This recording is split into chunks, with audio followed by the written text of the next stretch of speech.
I mean, obviously, it creates a pollution sort of situation when in big cities where a lot of these vehicles are emitting it at the same time.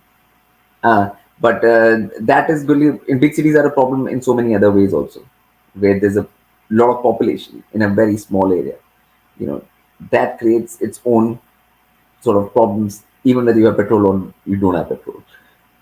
So the petrol thing is a thing in the modern times where obviously it should have been regulated from the very beginning, because there were other ways you could run things, besides petrol. But again, it is the same thing as the cannabis thing again, because you put all the uh, focus on one petroleum only. We'll do everything by petroleum only.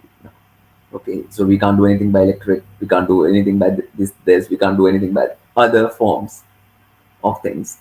So there was options always, which were not utilized again. So whenever one thing is made, so that means some corporate interests are there, that some people want to extract that and sell it, right? So some like it can be that only. I mean, it can't be anything else, and then it creates a situation which we are in now, where they are like too much reliance on one substance has led to this scenario right now, where they think that this is a substance is ending, now we have to do something else, so that's And that's the is thing. it is it bad like to extract all this petrol? What is it? Is it like the blood of the earth? Often we refer I mean, to the thing is, bad. whenever you want to do something, there will be some effect of something. When you take out something, what will happen is there are tectonic plates on Earth. When you take out oil and gas, they will leave some space there, and that space will have to be filled, and it'll move. So the plates will move. You'll see more earthquakes. You will see more these kind of things because of that. So because in any system, when you do something too much, there will be some repercussion, you know. So I mean, so that obviously Earth will adjust itself to that change, you know. So there is a system on Earth inside, internal system below the surface, Yeah, and that equilibrium you cannot disturb. But that's why I'm saying over reliance on this thing will disturb that equilibrium for sure,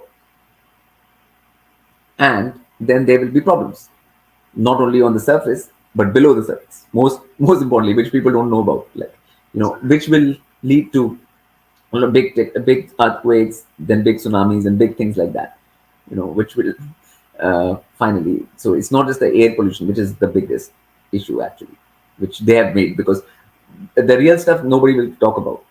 The real stuff is below what's the that thing is going to be, the effect is going to be, and what where the problem actually lies, you know.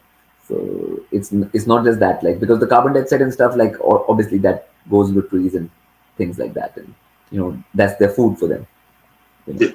Yeah, so like, it's not a big deal in that way that much, you know. But obviously, over reliance on one thing like that is again nonsensical, and it shouldn't be the case, and it has been happening, and this kind of madness will always, it's imbalanced, it has no balance to it, it's not natural, and it lacks common sense again, like as we said, like completely, like in